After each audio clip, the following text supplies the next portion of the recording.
Sejam todos muito bem-vindos ao podcast Fala Gol, podcast oferecido pela Copego, Cooperativa dos Ginecologistas e Obstetras do Estado do Ceará, desde 1991 cuidando do seu cooperado.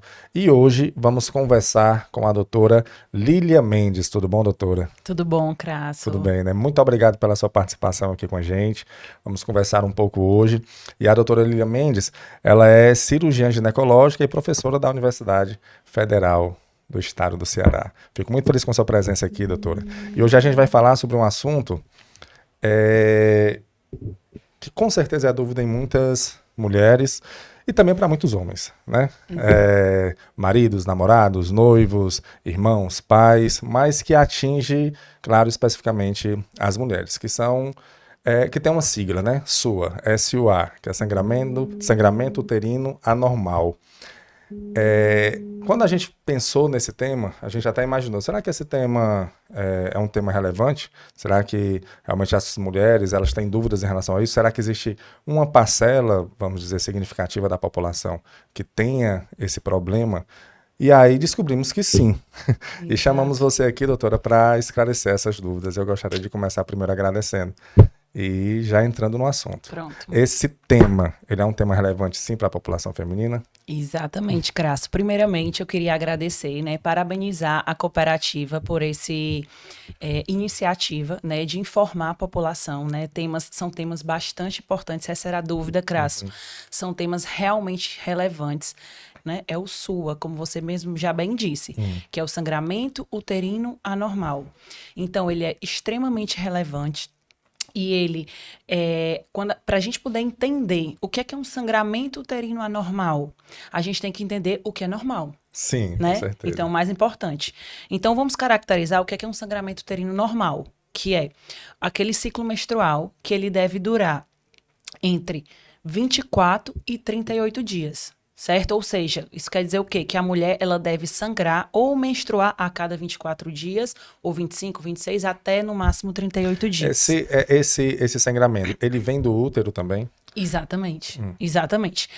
Isso daí, quando a gente está investigando, né, o sangramento uterino anormal, a gente tem que investigar de onde está vindo esse sangramento. Mas o normal, como que é a menstruação, como você falando dos ciclos, também se origina no útero. Isso, do útero. Na realidade, vem de um tecidozinho de dentro do útero, tá? Que é o endométrio. O endométrio sendo descamado de dentro do útero é que caracteriza a menstruação. Certo? Perfeito. Então, o que é o normal? É aquela menstruação que deve vir entre 24 a 38 dias, certo? O fluxo dela deve ser no máximo 80 ml. Aí você me pergunta, como é que eu vou saber se é 80 ml? Né? Isso daí é sempre a nossa maior dúvida, né? E aí a gente vai saber, ou quando as pacientes elas podem usar um coletor menstrual. Coletor menstrual é um dispositivo que é colocado dentro da vagina quando a mulher está menstruada e o sangue fica coletado dentro desse coletor, ao invés da mulher precisar usar absorvente, por exemplo. E aí dá para medir a quantidade de sangue desse coletor, certo? Ou, subjetivamente, a gente pode fazer também através da quantidade de absorventes. Por exemplo, se a gente tem uma paciente que usa mais de 6 absorventes por dia, isso caracteriza um fluxo aumentado. Qual é a média, mais ou menos, normal de uso de absorvente? Até 6. Até 6 absorventes por dia, o sangramento ele está normal, a menstruação está normal. Acima disso, já é bom se preocupar. Já é subjetivamente Independe de idade? Independe de idade, exatamente. E além disso, é como eu disse, o sangramento a gente vai avaliar o dia, o fluxo e a frequência, certo? Então, no máximo, ele vai durar ali até 8 dias, de 4 a 8 dias. Então, se eu tenho uma menstruação que ela está durando 10 dias, 15 dias, então isso também caracteriza como anormal, entendeu? Então, o que é normal? De 24 a 38 dias, no máximo durando 4 a 8 dias e no máximo um volume de 80 ml. Acima disso, passa a ser o anormal e precisaria de investigação. Que já incomoda, né? Assim, já o normal entre 4 e 8 dias, com mais ou menos uma média de 6 absorventes ali diários. Passou disso, então já é bom a mulher se preocupar, procurar assistência, porque aí já foge do normal. Exatamente. Perfeito. E aí, quando ela vai procurar se é uma mulher que está com esse problema, né? Tá se sentindo já desconfortável. E tem também até essa dúvida.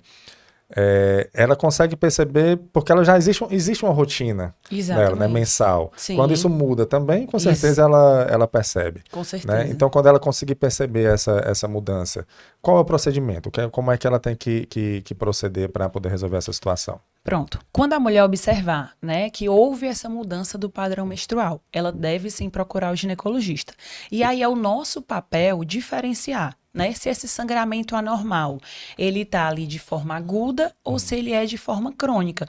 Porque, Crasso, nem sempre a mulher vai esperar 1 mês, 2 meses, mudou e vou procurar o médico. Às vezes ela demora 1 ano, 2 anos, 3 anos para procurar o médico, porque a mulher ela é bem resiliente. Sim. Então, muitas vezes ela demora um pouco para procurar assistência. Mesmo sabendo que tem uma coisa que não está muito correta ali, mas ela está conseguindo viver. Né? Exatamente. Então vamos deixar para frente, certo?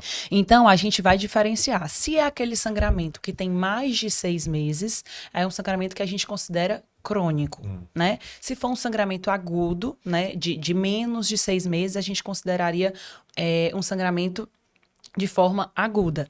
E aí a gente faz investigações diferentes. Certo? Então, quando ela me procura, eu vejo que esse sangramento, ele tem um sangramento de forma aguda, eu tenho que avaliar principalmente exames laboratoriais. Só em dúvida, o agudo, então, seria um que é pontual. Isso. É isso? Que é pontual e começou agora. Né? Ela chega para mim e disse, doutora, eu menstruava o mês todo, normal pouca quantidade. Agora tem 3 meses que eu tô vendo que minha menstruação tá durando 15 dias, que eu tô vindo várias vezes durante o mês, vem vários sangramentos, então isso consideraria um sangramento agudo. Agora, doutora, eu tô há 1 ano que é pra eu vir aqui no seu consultório, porque tá vindo muito sangue e tal, isso daí já é crônico, já é outro tipo de tratamento. Perfeito. Isso, perfeito. Exatamente, perfeito. E aí, respondendo a tua pergunta, né, Crasso, o que é que a gente vai fazer, como a gente vai investigar? Então, quando ela chega no meu consultório, a gente tem que fazer realmente o exame físico, né, a anamnese, pesquisar a história clínica da paciente, se ela tem história na família, de mãe ou irmã que teve esses sangramentos, se ela tem uma história pessoal, por exemplo, se é aquela paciente que toda vez que ela escova o dente, ela tem sangramento na gengiva, ou se quando ela foi tirar um dente, fazer algum processo dentário, ela teve muito sangramento, né, ou se durante algum procedimento cirúrgico que ela fez, ela sangrou um pouco mais. Isso também é uma história que chama a atenção, certo? Ou então, se é uma paciente que que teve uma perda de peso, né, muito acentuada, que tem treinos intensos, né? Treino atlético, por exemplo. Sim. Então, essa história clínica, ela vai nos basear também em algumas possíveis causas de sangramento uterino anormal. Certo? Então, primeiro de tudo, sempre vai ser história clínica e tem que também fazer o exame físico, né? Porque você me perguntou no começo se todo o sangramento uterino anormal vinha de dentro do útero. Existe uma situação, por exemplo, câncer de colo do útero. O sangramento vem do colo do útero e é uma das possíveis causas de sangramento anormal, né? Então, como é que eu vou diagnosticar isso? Fazendo o exame físico. Certo? Sim. Então, tudo é complementar, né? Quando a gente fala na medicina, tudo entra como complementação. Então, a gente pega a história clínica da paciente, pega alguns dados da vida dela, da história familiar, e junta com o exame físico, e aí tira nossas conclusões. Às vezes, a gente não consegue encontrar um motivo para esse sangramento, e aí a gente precisa dos exames de imagem. Perfeito. Você falou que existem alguns outros assim, o médico investiga histórico familiar, investiga histórico da saúde do paciente, né, para saber se ele tem algumas tendências já de alguns sangramentos em outras partes do corpo, né? Mas apenas o sangramento uterino, ele sai pela vagina, assim, a menstruação como se fosse uma menstruação, ou outro tipo de sangramento que não seja no útero também segue esse mesmo caminho? Não. Não existe? Não. A não ser que ela tenha alguma lesão de vagina, né? Certo. Pode existir também lesões de vagina, pólipos vaginais. Que são mais superficiais, que não necessariamente vêm não vem de dentro direto, do útero, mas vem da vagina. Por isso, no exame físico, a gente também consegue observar. Tem pacientes que têm pólipo vaginal, que toda vez que vai ter relação sexual, machuca ali o pólipo e sangra. E aí ela vai chegar dizendo, doutor, doutora, toda vez eu tenho sangramento depois de relação sexual. Certo. Então, isso daí no exame físico a gente consegue também diagnosticar. Perfeito. Então não precisa também se preocupar, nem todo sangramento é especificamente ali do útero. Pode ser alguma coisa ali mais de uma maneira superficial. E você falou de exame físico. Como é esse exame físico? Pronto. O exame físico ginecológico, basicamente, ele é um exame de palpação abdominal, né? Para a gente poder ver se a gente consegue palpar alguma massa, porque a pelve, né? O útero, ele quando tem uma massa que vai crescendo, a gente pode, mas assim, quando ele já é bem grande, a gente consegue palpar pela barriga, certo? E aí, o exame ginecológico é feito através de um aparelhinho, que o aparelho técnico, o nome é especular, né? Mas as pacientes conhecem como um bico de pato, que é o mesmo aparelho que a gente faz exame de prevenção.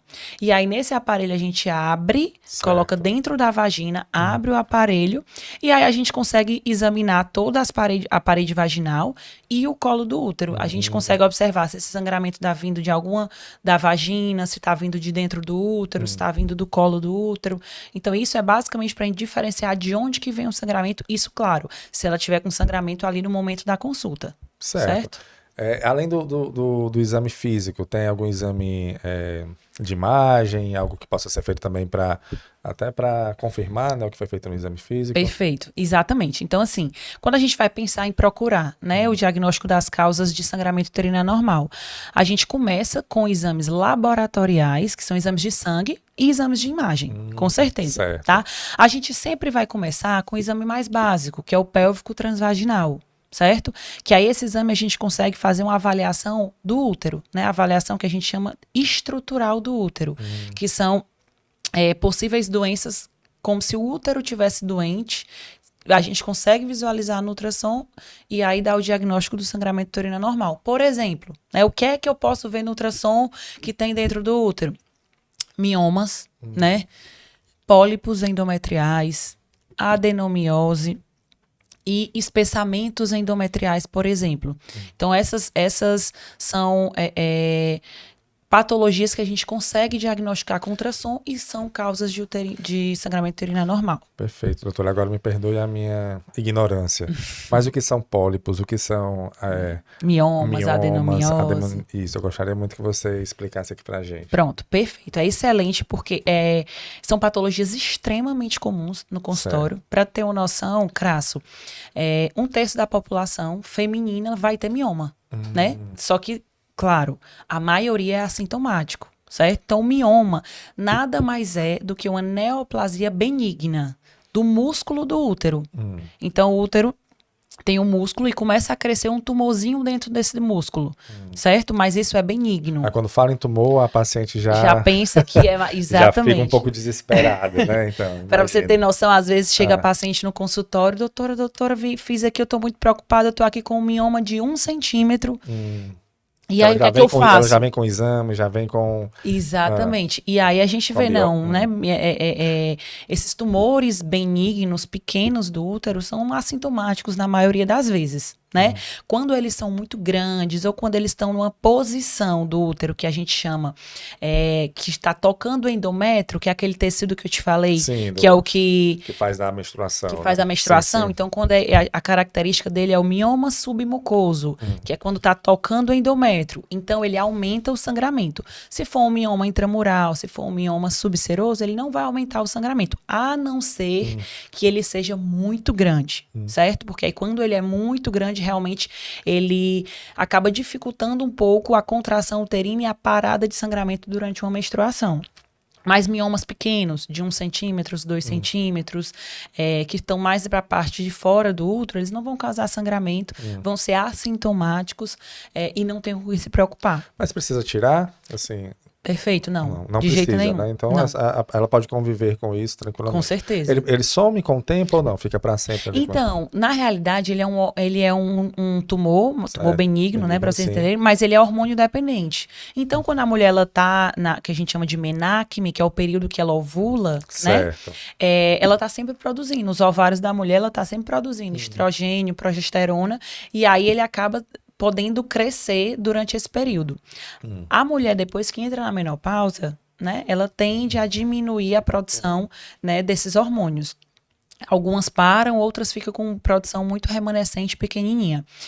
E aí tende a diminuir esses miomas, mas desaparecer é pouco provável. Mas também não vai ocasionar nada na vida da pessoa, Não, né? não, Então, não. De jeito nenhum, não tem não tem indicação. problema. Nos casos de miomas assintomáticos, não tem indicação cirúrgica, por exemplo. Aí você falou outro nome. Pólipo. Isso. Pronto. Pólipo, ele é meio que semelhante ao mioma, só que ele é um pedacinho de carne que vem dentro do endométrio. Lembra que o mioma vem do músculo do útero? Certo. O pólipo, ele vem do endométrio, que é essa partezinha interna do Aquele útero. tecido que Que gera gera a menstruação. Então, pronto. Ele Tô é aprendendo já. Tô aprendendo. Então, ele é exatamente esse endométrio se proliferando de uma forma como se fosse um pedacinho de carne mesmo. Certo. Ele fica, a gente chama de pediculado, né? Ele vem além do endométrio, ele é uma projeção endometrial. Certo? É como se ele ficasse, porque o endométrio, pelo que eu percebi, ele é temporário. Ele é temporário. Então isso. Esse não é. Esse não é, pronto. Isso, ele não é e fica fixo ali. Isso. Certo. E assim, da mesma forma que o mioma, existem pólipos assintomáticos também, né? Nem todas as mulheres que têm pólipo vai ter sangramento uterino anormal. Tá? Certo. Então não é obrigado, por exemplo, nem toda mulher que tem mioma tem sangramento uterino anormal, assim como nem toda mulher que tem pólipo. Depende do tamanho também? Depende do tamanho, da localização, da quantidade de pólipos, né?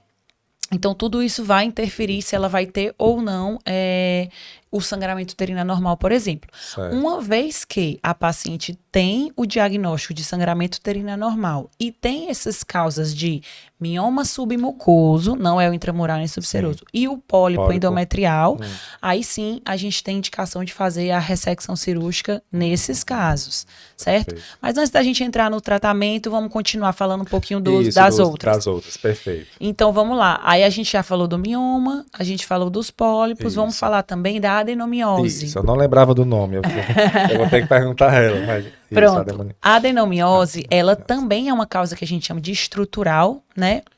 Que ela nada mais é do que o endométrio, esse tecido, ele não é para estar na parte do músculo do útero, do miométrio, que é onde nascem os miomas, para tu entender onde é. Sim, sim. Pronto, então o endométrio, ele começa a adentrar, em vez dele só sair com menstruação, ele começa a adentrar o útero, entendeu? Então forma vários pontinhos de endométrio dentro do miométrio do útero.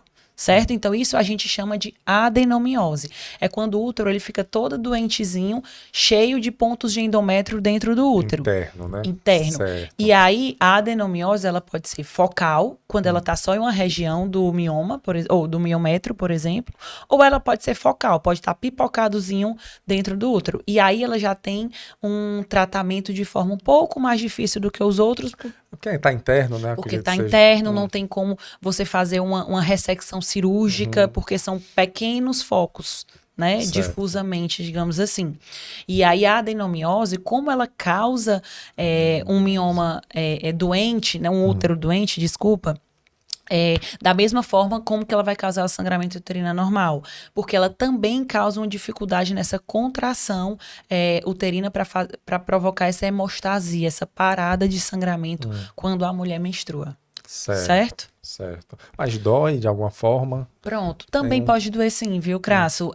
A adenomiose, as principais sintomatologias dela é dor pélvica e sangramento uterino anormal, certo? Porque eu não querendo aqui colocar junto com esse tema, mas a adenomiose, ela é muito irmã, parecida com a endometriose. Que causa também uma dor. Que causa dor pélvica, né? Então, é tanto que existe uma correlação, né, de mulheres que têm adenomiose e têm endometriose, porque elas têm uma patologia muito próxima, né? Muito próximas, porque é exatamente esse endométrio que sai do local que é para estar e vai para outro lugar. Entendeu? Então, a adenomiose também ela entra como outra causa de sangramento uterino anormal. Perfeito. Né? Tem mais um? E tem o que eu te falei que era a hiperplasia endometrial. Essa é que não ia lembrar mesmo. Pronto, é porque a gente vai separar, né, as causas estruturais, ou seja, causas estruturais são essas 4, só para vocês relembrarem, né? Mioma, pólipo, adenomiose e hiperplasias endometriais. Esses 3 primeiros que eu falei para vocês, a gente diagnostica com ultrassom, né? Sim. Já a hiperplasia, ele já tem um diagnóstico de biópsia, para vocês entenderem, histopatológico, certo? Ou seja, A gente tem indicação, já é protocolo para você entender, Crasso, que as mulheres acima de 45 anos que têm sangramento uterino anormal, né? Ela tem indicação de fazer um exame que a gente chama de histeroscopia. Certo? O que é esse exame, né? O que é esse exame de histeroscopia? É um exame que a gente entra com um aparelho bem pequeno, para você ter noção, ele tem 1 centímetro de diâmetro, menos de 1 centímetro até. A gente vai entrar por dentro da vagina, entra dentro do colo do útero e visualiza o endométrio, certo? A parte interna do útero. Certo. Então, para que a gente faz isso? Porque eu quero tentar diagnosticar ou excluir hiperplasia endometrial. Então, eu entro, visualizo o endométrio com essa câmerazinha e faço já uma biópsia com a pinça que a gente consegue entrar junto com o estereoscópio, certo? Então, a gente faz essa biópsia do endométrio e aí vai avaliar se tem um carcinoma endometrial, se tem uma hiperplasia endometrial com atipia, ou se não tem hiperplasia, se é só um endométrio secretor e normal, que aí a gente descartaria uma hiperplasia como causa do sangramento uterino anormal. Certo. Porque quando a gente está investigando, a gente tem que investigar tudo. Mas certo? essa hiperplasia, ela fica na parte externa? Fica na parte de dentro, Interna. é interna. Também ela é, sabe quando tem Assim um como a pólipo endometrial? A hiperplasia também é endometrial. Ela é um Certo. crescimento aumentado do endométrio também. Só que de forma mais desorganizada do que o pólipo, Muita coisa digamos tá no assim. endométrio, né? Porque, Ele é muito importante para o útero. porque o endométrio é realmente a nossa menstruação, né? Aham. Basicamente, é ele que descama e ele quem faz a menstruação. E para tu ter noção, ele é um tecido que todo mês se renova. Então, vê só, todo mês eu estou criando novos tecidos de endométrio. Então, aumenta o risco de sofrer uma mutaçãozinha ali e formar um crescimento anormal, Sim. porque todo mês ele está mudando. Sim, Entendeu? O endométrio.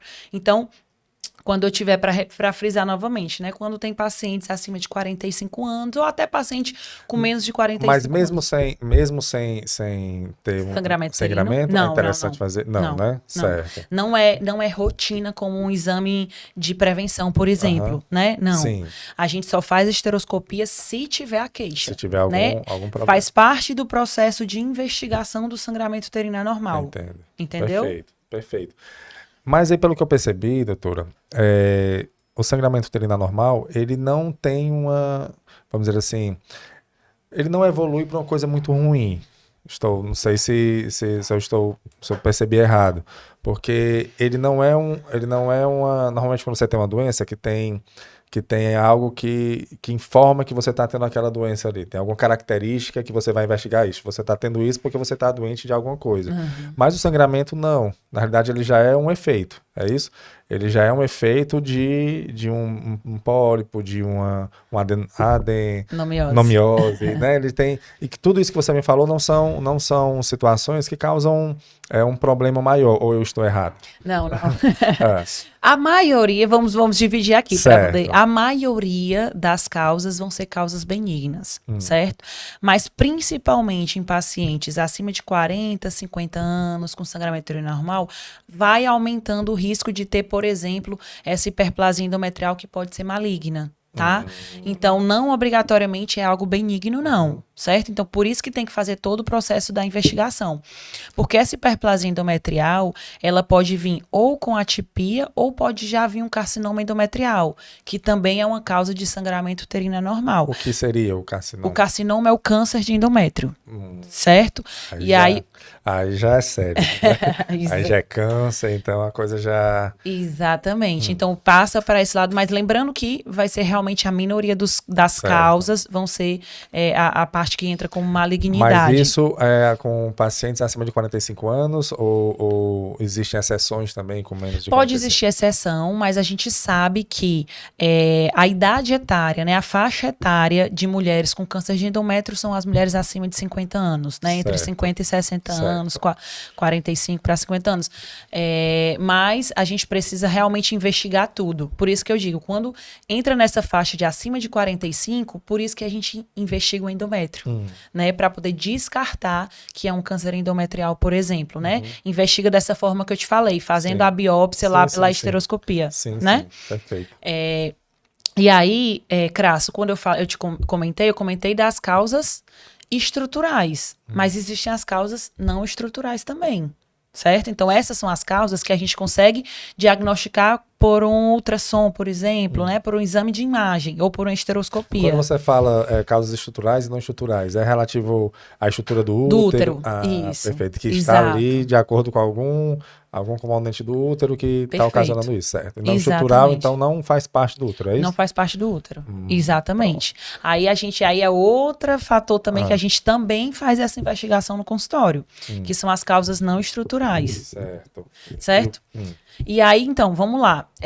Uma das causas não estruturais é, por exemplo, coagulopatias. O que é isso? São doenças de coagulação.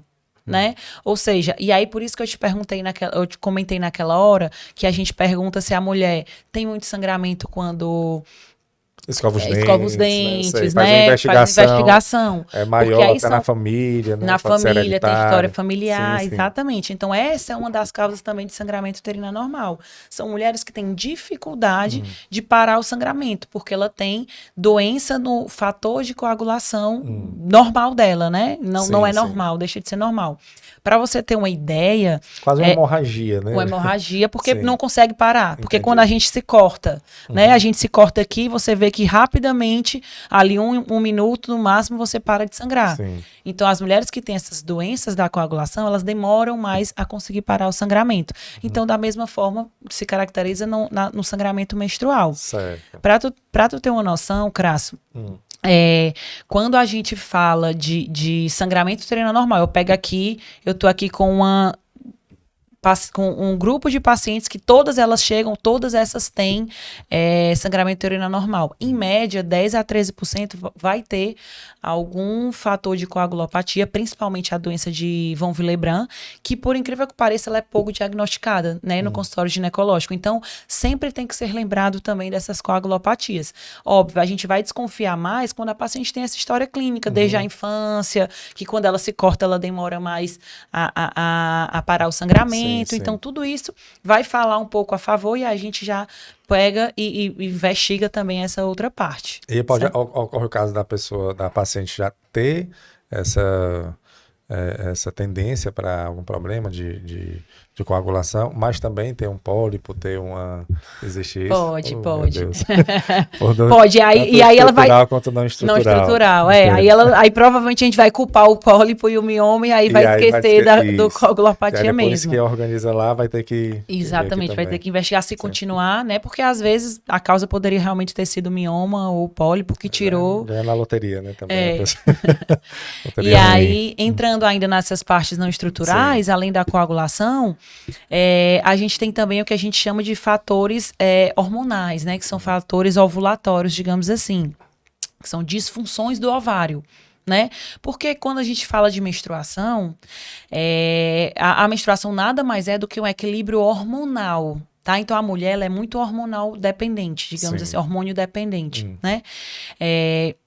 Então, existem alguns fatores que vão alterar o eixo do ovário e vão alterar essa liberação de hormônio do ovário, consequentemente, alterar a menstruação. Por exemplo, são coisas que muitas vezes a mulher nem pensa, né? Mas doenças endócrinas, como a síndrome do ovário micropolicístico, o hipotireoidismo, né? Aumento da prolactina, que é um hormônio, ele também causa um aumento de sangramento uterino anormal.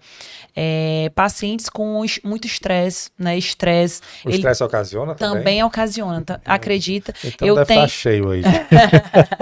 Eu tenho um problema aí. Como eu te falei, como sangramento uterino anormal pode ser não só na quantidade, ou como pode acontecer na frequência. Eu tenho um paciente no consultório que ela chega para mim e fala: doutora, essa semana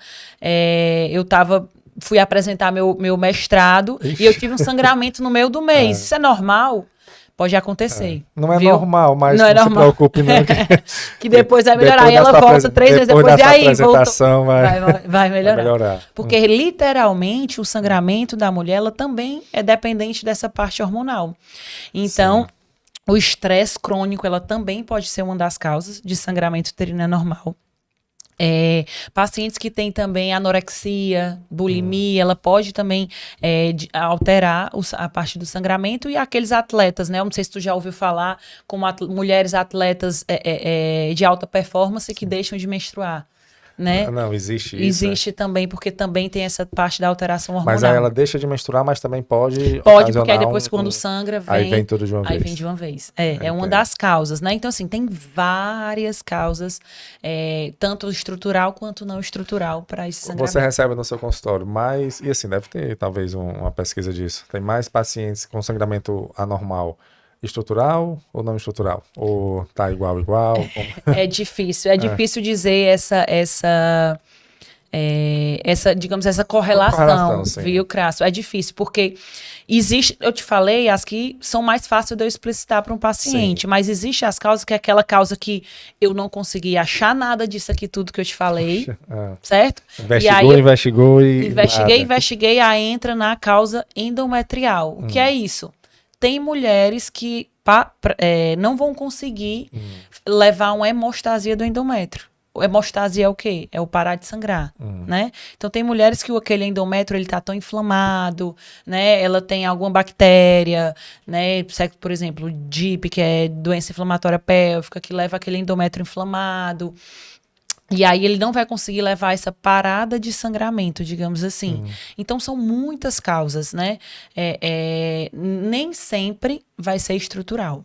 As causas não estruturais, elas entram um pouco como exclusão. Óbvio que eu sempre vou começar com essa investigação estrutural. Não foi, aí eu vou descartando essas outras que eu te falei. Hormonal, coagulação, uso de medicação. Tem medicação que também... Estresse. E aí vai no final, se nada contemplar, vai para a causa endometrial mesmo que aquela mulher teria. São muitos problemas, né? Vocês, mulheres, sofrem. Isso realmente é mais, doutora. E o tratamento para isso? Como é que a gente consegue, principalmente da parte estrutural, né? Porque eu acredito que a não estrutural seja com medicações, né?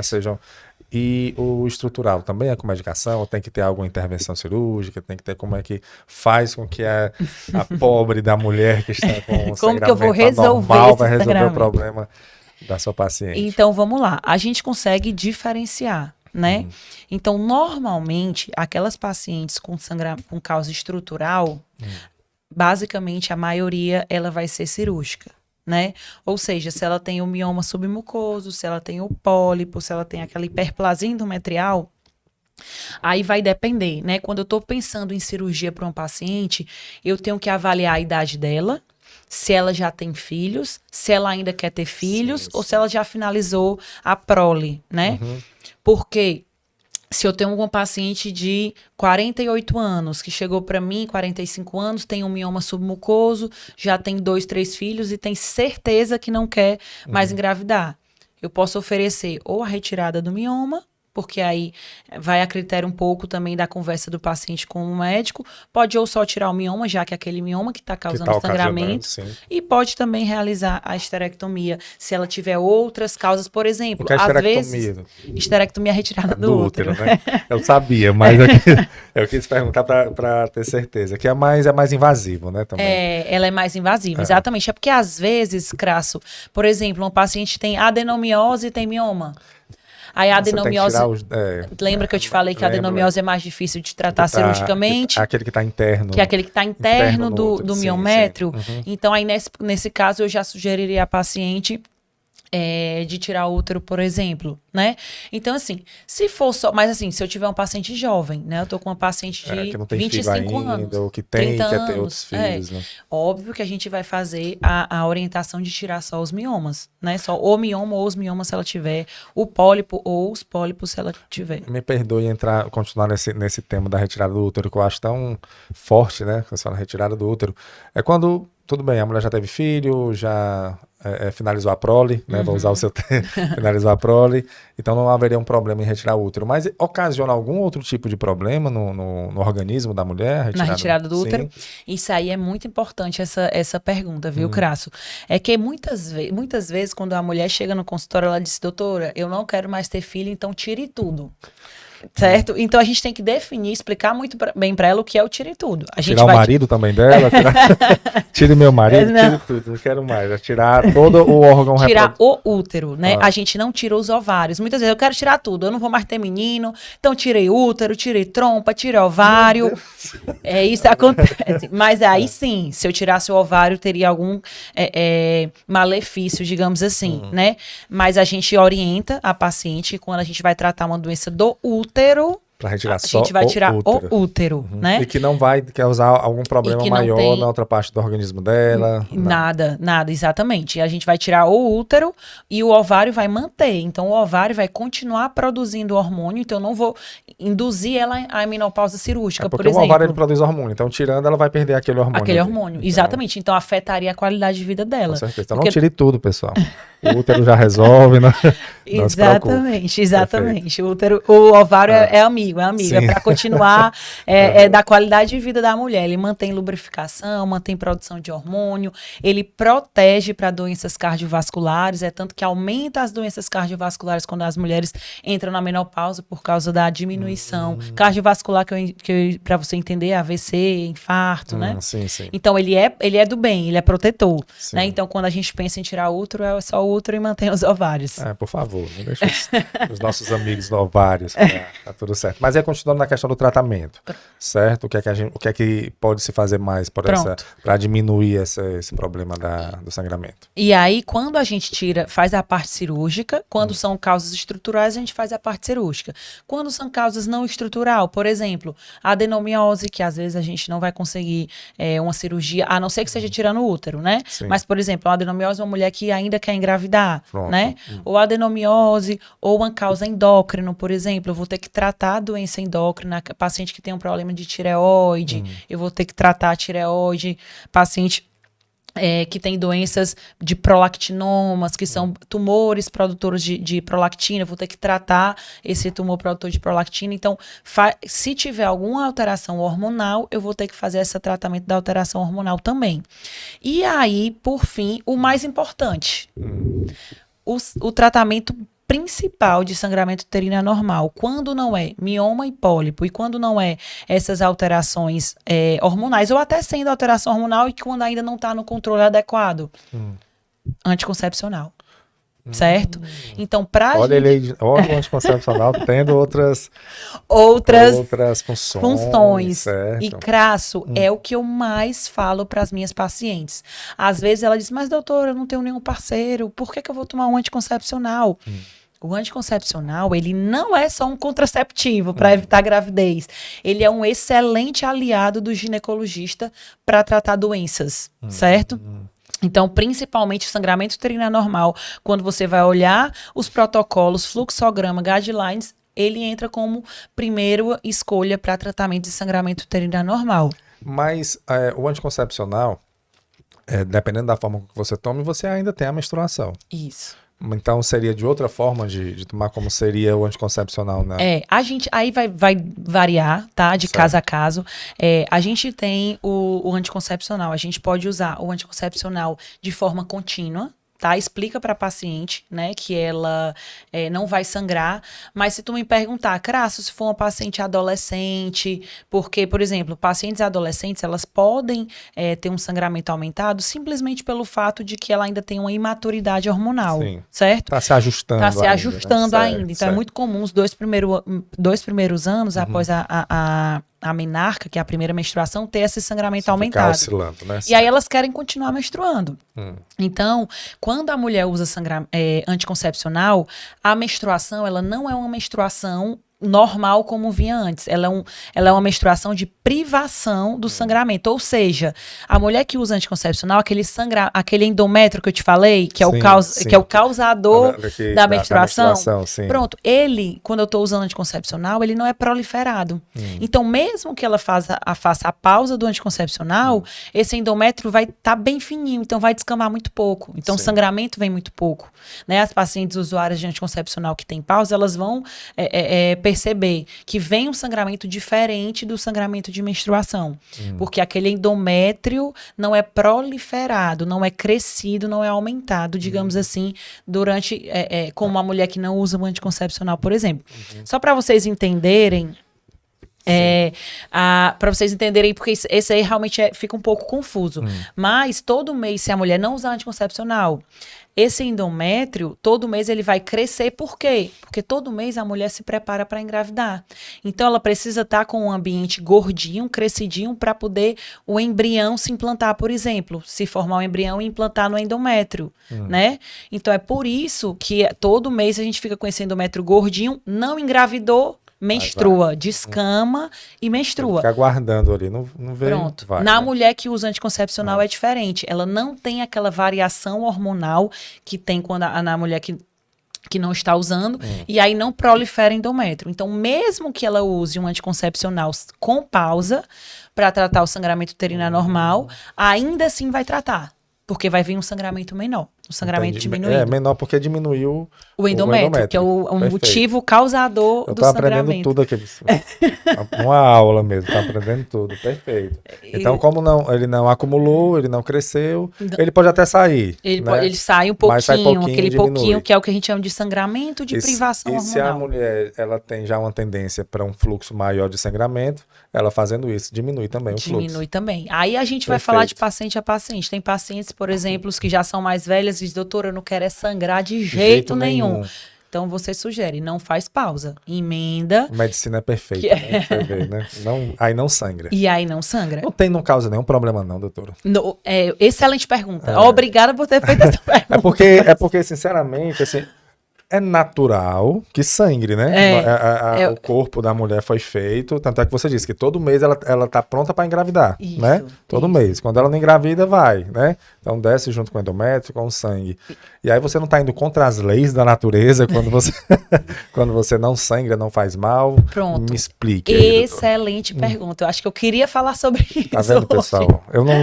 Eu sou um leigo no assunto, mas minhas perguntas são excelentes. Então, para você entender, lembra que eu te falei que todo mês existe a chance de a mulher que menstrua ter alterações endometriais, aumenta a chance de ter hiperplasias endometriais. Sim. Então, para você ter uma noção, já tem vários estudos que mostram que mulheres que usam anticoncepcional de longo prazo têm menor risco, é um fator de risco a menos para câncer de endométrio e para câncer de ovário, porque o ovário e o endométrio dela vai trabalhar menos, digamos assim, né?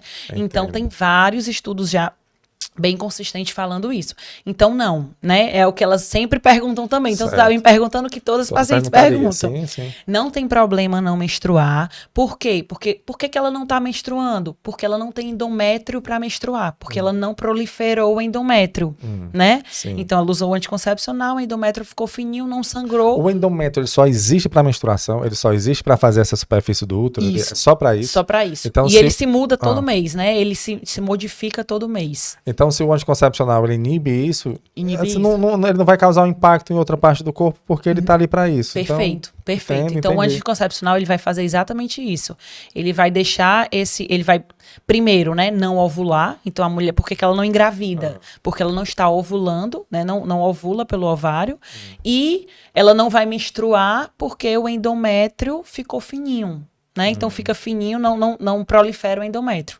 Então ele é duplo, por isso que ele é tão protetor para câncer de ovário e câncer de endométrio nesse sentido, né? Porque ele faz com que, leigamente falando, o ovário e o endométrio trabalhe menos ao longo da vida. Ao longo da vida, então não desgasta muito e, consequentemente, fica com mais tempo de vida útil. Digamos assim, né? Sim, perfeito. Exatamente. Aí, além dos anticoncepcionais orais, Crasso, existe Era o que eu ia perguntar, se só certo com oral, mas com outros métodos contraceptivos. Tem vários que são nossos amigos, digamos assim, né? O amigo do ginecologista. Né? A gente tem um preferidinho, que é o DIU hormonal, né? O DIU é dispositivo intrauterino. É aquele que coloca embaixo da pele? Não, esse é o implante hormonal, é o implante. Mas que também trata sangramento uterino. O DIU é no útero. O DIU é no útero. Lembro. É um Tzinho que a gente coloca dentro do útero e aí ele fica lá dentro do útero liberando o hormônio. E por que ele é tão bom? Né? Porque ele vai agir exatamente no local que sangra. que é o útero. Então, quando eu tô ali com o DIU dentro do útero, é um dos que a gente tem melhores respostas também para tratamento, né? Porque ele vai ficar liberando aquele hormônio pouquinho ali no endométrio, então o endométrio fica fino. Entendeu? Porque ele tá ali agindo literalmente no local que tem que agir. Mas existe também a possibilidade de colocar o implante, que é aquele que a gente coloca aqui no braço, né? Que é o implante hormonal. Ele também trata sangramento uterino anormal. E existe a possibilidade de usar adesivo, né? Que ele também é um anticoncepcional também, que são adesivos cutâneos, que a gente prega na pele. Sim. Né? E tem o anel vaginal também. Essas são opções para tratar sangramento uterino anormal. Certo? E aí, assim, isso a gente trata de forma cronicamente. Né? Existem algumas medicações que são nossos aliados para tratar agudamente. Agudo, né? O crônico, lembrando que é aquele que já vem de muito tempo, mais de 6 meses, isso, não é isso? Perfeito. E o agudo é aquele que foi pontual até 6 meses ali. Perfeito, exatamente. Porque no começo, Crasso, tu me perguntou, doutor, eu acho que, pelo que você está me dizendo, o sangramento não é tão ruim, né? Ele não traz um problema tão grande para virar, não sei o desconforto, claro, né? Imagino do desconforto. E aí, o que acontece? Às vezes a mulher tem um sangramento aumentado de forma aguda. Entendeu? Por exemplo, pode até ser uma causa de um mioma, mas ela vai sangrar tanto que ela vai levar uma anemia importante, né? Vai ficar pálida, sudoreica, com fadiga. E aí a gente precisa rapidamente agir para ela parar aquele sangramento com medicação. Né? E aí, muitas vezes, a gente vai pedir ajuda de outras medicações, além do anticoncepcional. É uma hemorragia. É uma hemorragia. Você Perfeito. pode ficar com hemorragia. Sequelas do fluxo sanguíneo maior. Exatamente. Né? Então, assim, existem mulheres que têm episódios de hemorragias, né? E aí, essa hemorragia, muitas vezes, a gente acaba precisando internar, né? Para tratar aquela hemorragia e tentar manter o útero, por exemplo, né? Tratando de forma... E o anticoncepcional, ele sempre entra como opção. Mas a gente tem outras medicações que aí é mais a nível mesmo de medicina para a gente poder explicar melhor do que ajuda para tratar esse sangramento agudo, de hemorragia. Mas o principal aliado é realmente o anticoncepcional, sendo tratamento de sangramento uterino anormal. E pelo que eu entendi, resolve Resolve assim, até, eu vou te dizer, resolve 88%. Pronto, era o que eu imaginei, ele resolve uma boa parte. Uma boa parte. Mas tem as partes que precisam de uma intervenção maior. Perfeito. Então, assim, a gente pensa em cirurgia... Mas 88% já é alto, né? É alto, sim. 88% se eu usar anticoncepcional oral, combinado, né? Ou outros anticoncepcionais, não só o oral, pode ser o DIU e etc., vão resolver o sangramento uterino normal. No caso de que não resolva, é que a gente vai começar a pensar em tratamento cirúrgico. Né? A não ser que ela tenha um pólipo, que aí eu já, concomitante ao uso do anticoncepcional, eu também tiro o pólipo, tiro o mioma submucoso também. Vou tratando as doenças hormonais que ela tiver, se a gente diagnosticar, se for uma coagulopatia, também trata, né? Entra em conjunto, digamos assim, né? Não é o nosso tema aqui, falar da endometriose, que é um tema bem vasto também, mas só a título de dúvida mesmo. O anticoncepcional também, então, ajuda na questão da endometriose, né? Perfeito, com certeza. Porque ele também, pelo endométrio ali. se a mulher tiver, né, por exemplo, às vezes a gente tem mulher que tem adenomiose e endometriose, pra gente não sair do tema. Se a gente tiver adenomiose e endometriose, eu vou usar o anticoncepcional para tratar os dois. Né? Porque a endometriose, ela também o tratamento eu bloquear a menstruação. Eu faço com que aquela mulher pare de menstruar. Né? Então, se ela vai bloquear a menstruação, ela vai tratar a dor, porque a endometriose, a mulher não só sente dor quando sangra, quando menstrua. Então, se eu vou tirar aquela menstruação, eu vou tirar a dor da mulher. A dor também vai ajudar. Então, isso eu falo muito também. Endometriose, eu vou tratar com anticoncepcional, e não para evitar gravidez, para tratar endometriose. Perfeito. Agora, a gente está falando sempre aqui do fluxo anormal na menstruação, né? Que é ali o ciclo, como você explicou muito bem no início. É de 4 dias a 8 dias, passou disso já é bom investigar e tudo. Mas aí a paciente, ela tem a menstruação dela normal, entre 4 e 8 dias, 80 mililitros, é isso? De sangue. 80 ml. Não usou até os 6 absorventes. Isso. Diários. Isso. Tudo normal. Mas entre uma menstruação e outra, ela tem um sangramento. Isso pode acontecer? Pode. E é também um desses está nessa linha de investigação? Pronto. É estrutural, não estrutural? Pronto, Crasso, pode acontecer, né? E aí vai depender realmente da investigação. Entra também, tá? Como sangramento uterino normal, porque como eu te falei, o sangramento, ele pode ser a frequência também. Entrar, tipo assim, se ela sangrar a cada 15 dias. Então, né, entrar aí nesse sangramento intermenstrual. Então, também caracteriza sangramento uterino anormal, tá? As principais causas desses sangramentos intermenstruais pode ser normal. Por exemplo, tem mulheres que durante a ovulação, para você entender, ela acontece no meio do mês. Sim. Né? Então, tem mulheres que durante a ovulação é o momento do ciclo da mulher que ela tem um pico hormonal. Então, ela pode ter um sangramento referente a esse pico hormonal. Mas é um sangramento pequeno. É um sangramento de 1, 2 dias. E não é hemorragia, digamos assim. Aí pode ser normal. Aí eu posso dizer para ela, ó, isso daqui é um sangramento da ovulação. E aí fica a seu critério tratar ou não. Porque aí o tratamento entraria no anticoncepcional para poder inibir a ovulação dela. Vai depender do desconforto dela, né? Que atrapalha na vida dela. E aí existe a parte hormonal também. Aquela parte endócrina que eu te falei. Então, a parte endócrina, o estresse, né? Eu te falei, citei aquela minha paciente do mestrado que teve um sangramento no meio do mês. Sim. Então, o estresse também é uma das causas, né, de sangramento intermenstrual.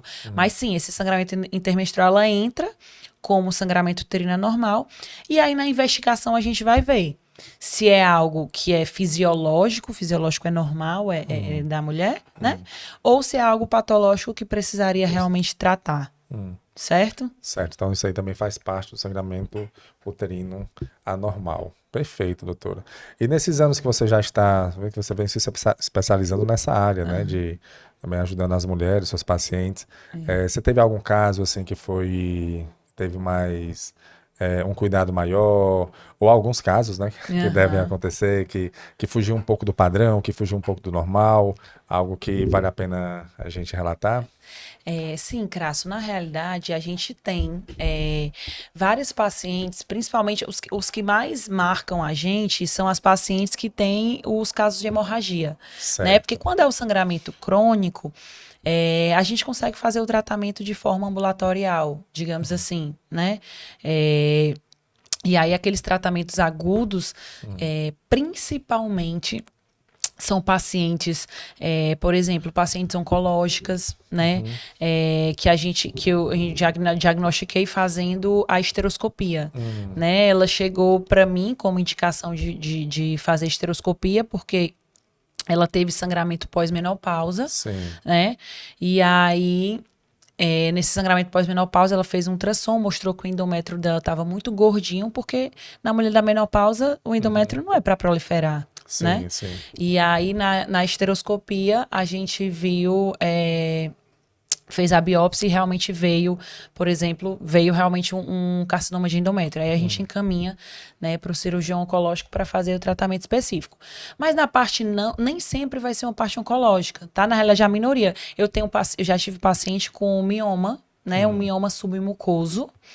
Com a paciente, eu vou te dizer, paciente com mioma submucoso de 6 centímetros. Com anemia, com a hemoglobina, anemia. O normal é 2 centímetros, né? Que seria... para não causar sangramento. Não, 2 centímetros, se for submucoso, ele até causa sangramento. Até causa também. Se ele for subseroso, intramural, que é mais para fora, não tem problema ser pequenininho, não, porque ele não vai causar. E aí ela com 7, hemoglobina de 7...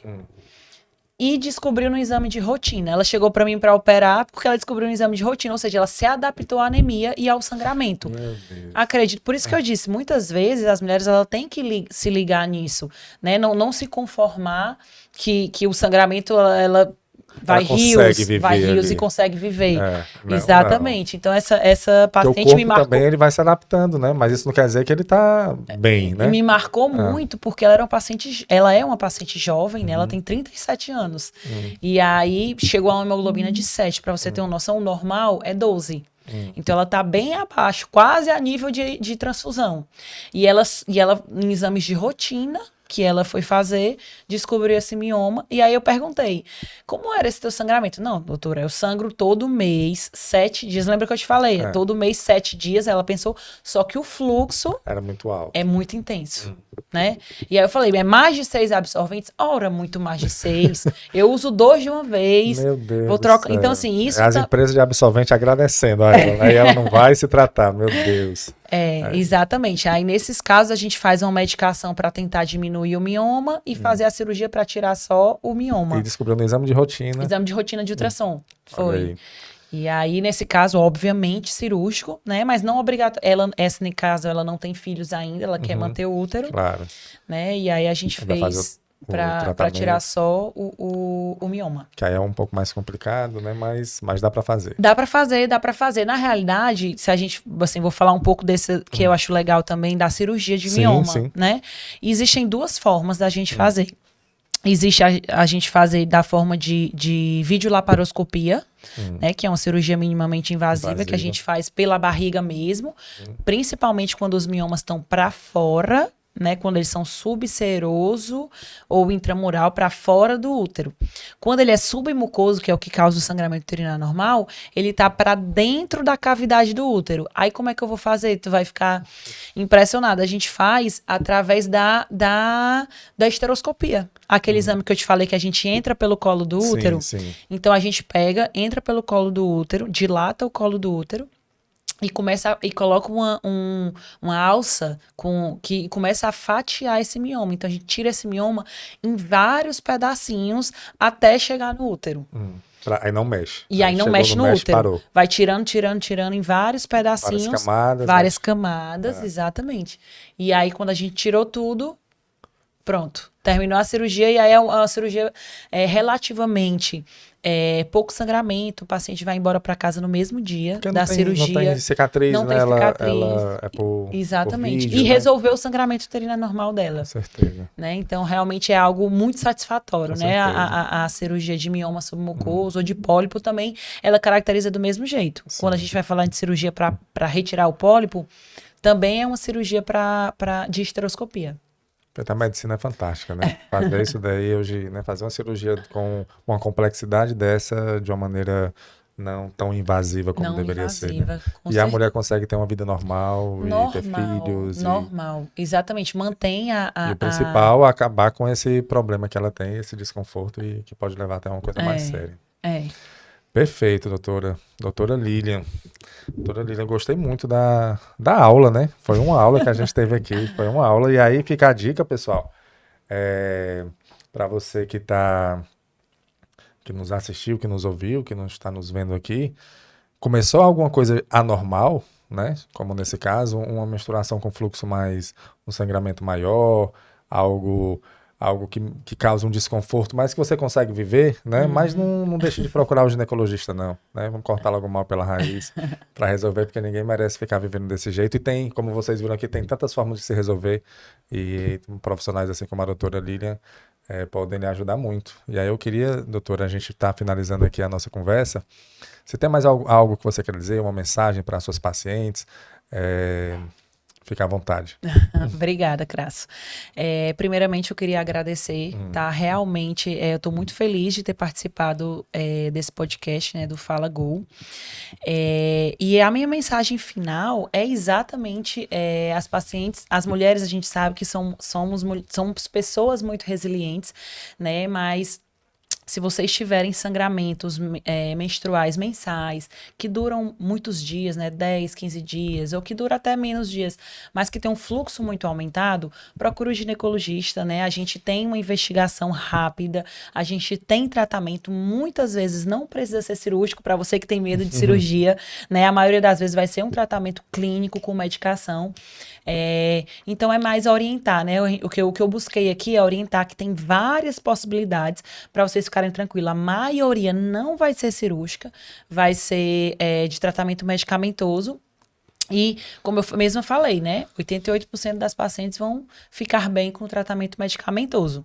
Então, era isso mesmo que eu queria passar de mensagem. Bom, doutora Lilian Mendes, muito obrigado pela sua participação, certo, aqui no Fala Gol.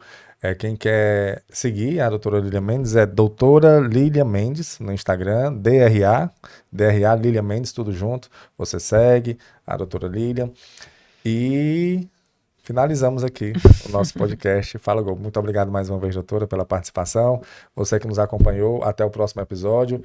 Fala Gol, o podcast oferecido pela Copego, Cooperativa dos Ginecologistas e Obstetras do Estado do Ceará. Saúde e paz para todos. E até a próxima, se Deus quiser.